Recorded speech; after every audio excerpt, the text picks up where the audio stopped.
डर फैलाया और ऑपोजिशन का रिस्पांस एक साथ मिलकर भारत जोड़ो यात्रा, सारे के सारे ऑपोजिशन, पूरा देश एक साथ मिलकर कन्याकुमारी से कश्मीर तक चला। और जो आपने डर फैलाया उसके बारे में यात्रा में बहुत कुछ सुनने को मिला।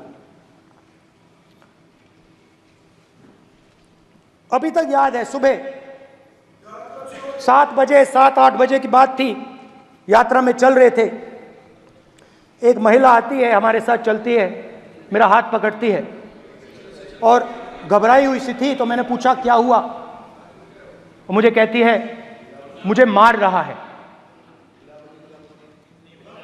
मुझे मार रहा है।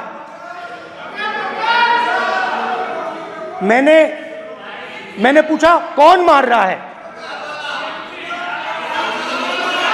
कौन मार रहा है? बेटी बचाओ, बेटी की दुविधा सुनाई दे रही, बेटी का दर्द नहीं सुनना चाहते, भारत की महिलाओं का दर्द नहीं सुनना चाहते। मैंने पूछा कौन मार रहा है, कहता है मेरा पति मार रहा है। मैंने कहा क्यों? कहती है सुबह का खाना नहीं दे पाई। मैंने कहा क्यों? खरीद नहीं पाई, महंगाई है, महंगाई है, खरीद नहीं पाई, खाना नहीं पका पाई, इसलिए मुझे मार पिट रही है। मैंने कहा बहन क्या करूं, कैसे आपकी मदद करूं? कहती हैं आप कुछ मत कीजिए, आप कुछ मत कीजिए, आप सिर्फ ये बात याद रखिए कि महंगाई के कारण हिंदुस्तान में हजारों महिलाओं को सुबह पीटा जा रहा है। उसके शब्द हैं, मेरे शब्द नहीं है।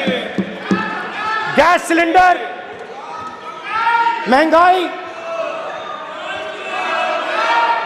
तो आपने गरीबों को, महिलाओं को डराने का काम किया। शिव जी कहते हैं डरो मत, डराओ मत। आपने हिंदुस्तान की महिलाओं को महंगाई से हर रोज डराया है। कुछ दिन पहले मैं पंजाब में अग्निवीर के परिवार से मिला। सुनिए, अग्निवीर के परिवार से मिला। छोटा सा घर था, छोटा सा घर था।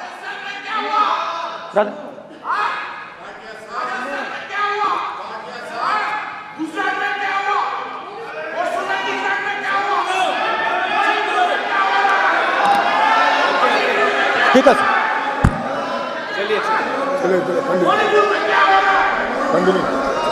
छोटे से घर में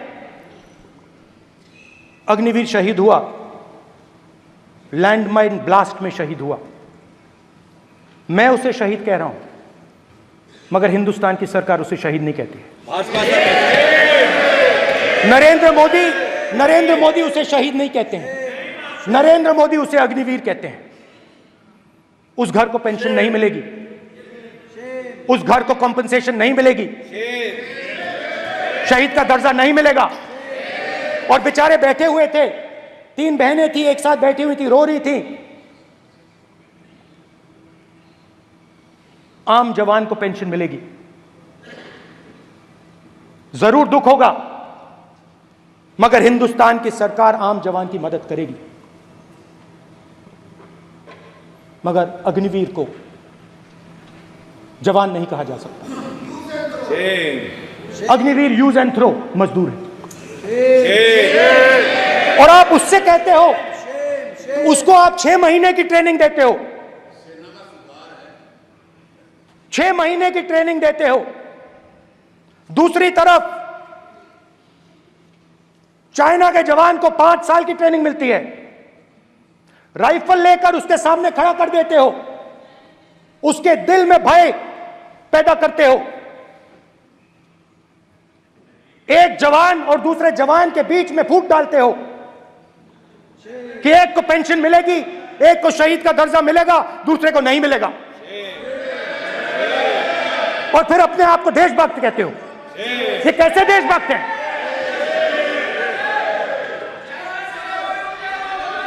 फिल्म स्टार जैसी फोटो थी उस लड़के की, फिल्म स्टार, बॉलीवुड स्टार की फोटो थी। मैं सोच रहा था देखो इस युवा ने जान दी। स्पीकर सर,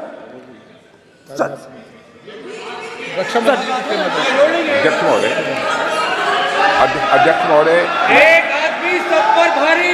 अध्यक्ष महोदय, मैं नेता प्रतिपक्ष से अनुरोध करना चाहूंगा, गलत बयानी करके सदन को गुमराह करने की कोशिश गलत नहीं है सर, गलत नहीं है सर, कर देना चाहता हूं कि युद्ध के दौरान अथवा सीमाओं की सुरक्षा के दौरान यदि हमारा कोई अग्निवीर का जवान शहीद होता है तो उसके 1 करोड़ रुपए की धनराशि सहायता के रूप में उसके परिवार को मुहैया कराई जाती है। इस प्रकार की गलत बयानी से सभी को गुमराह करने की कोशिश नहीं की जानी चाहिए। संसद महोदय, अध्यक्ष। स्पीकर सर, स्पीकर सर देखिए, स्पीकर सर देखिए, राजनाथ सिंह जी की एक राय है, मेरी एक राय है। सच्चाई अग्निवीरों को मालूम है, हमें बोलने की जरूरत नहीं है। अग्निवीर को किस चीज का सामना करना पड़ता है, शहीद का दर्जा मिलता है या नहीं मिलता है, कॉम्पनसेशन मिलता है नहीं मिलता है, पेंशन मिलती है नहीं मिलती है, वो उसको मालूम है। पॉइंट ऑफ ऑर्डर है मान्यवर। अब सदन के सामने 2 स्टेटमेंट हुए, एक हुआ विपक्ष के नेता का, दूसरा हुआ माननीय राजनाथ सिंह जी का, रक्षा मंत्री जी का।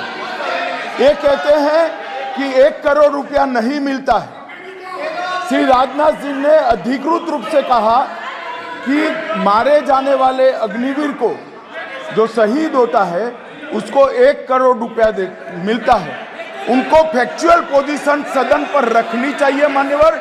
ये सदन झूठ बोलने की जगह नहीं है मान्यवर, यहाँ सच बोलना चाहिए। और अगर ये नहीं रखते हैं तो उनको ये सत्यापन नहीं करते अपने स्टेटमेंट का, तो उनको सदन और देश से और अग्निवीरों से माफी मांगनी चाहिए माननीय।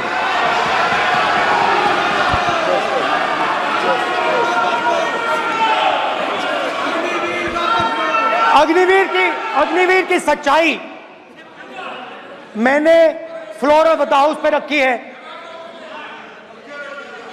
और राजनाथ सिंह जी ने भी कहा है जो रियलिटी है वो हिंदुस्तान की सेना को मालूम है, वो अग्निवीरों को मालूम है। उनके कहने से या मेरे कहने से कोई फर्क नहीं पड़ता, सच्चाई तो उनको मालूम है। उनको मालूम है सच्चाई कौन बोल रहा है।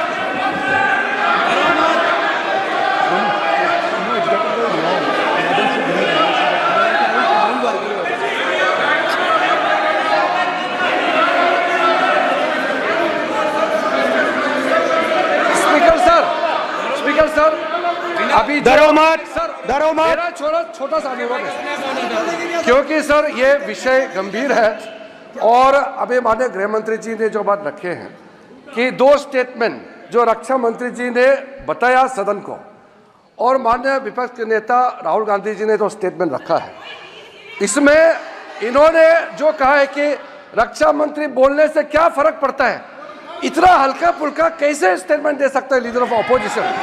इसलिए सर इन्होंने जो बात रखा है पुष्टि करना चाहिए और हम लोग भी सर नियम के मुताबिक अपना बात रखेंगे सर।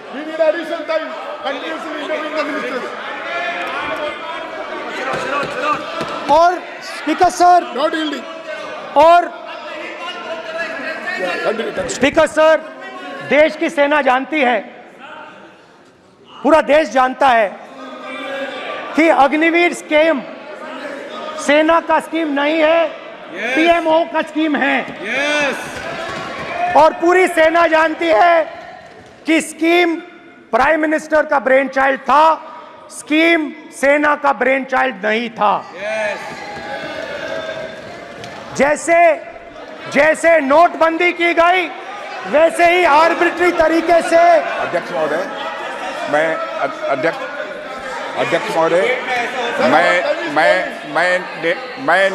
मैं नेता प्रतिपक्ष से विनम्रता पूर्वक अनुरोध करना चाहता हूं कि कृपया वह सदन को गुमराह करने की कोशिश न करें।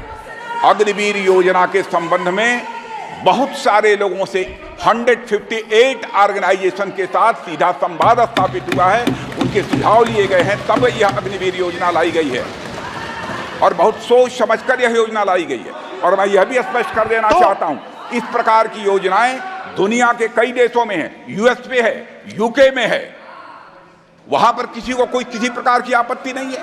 अब बिना अग्निवीर योजना के बारे में समझे, बिना उस संबंध में कोई पूरी जानकारी हासिल किए इस तरीके से सदन को गुमराह करना, इसे कदापि उचित नहीं ठहराया जा सकता। महोदय, मैं तो आपसे ये अनुरोध करूंगा, इसे सदन की कार्रवाई से बाहर निकाला जाना चाहिए। आपको देखिए, सिंपल सी बात है स्पीकर सर, इनको अग्निवीर अच्छा लगता है, आप उसको रखिए, हम उसको बदल देंगे, हटा देंगे। सिंपल सी बात है, हमारी सरकार आएगी, अग्निवीर को हम हटा देंगे, क्योंकि हम सोचते हैं कि अग्निवीर सेना के खिलाफ है, जवानों के खिलाफ है, देशभक्तों के खिलाफ स्कीम है। हम इस स्कीम को नहीं चाहते।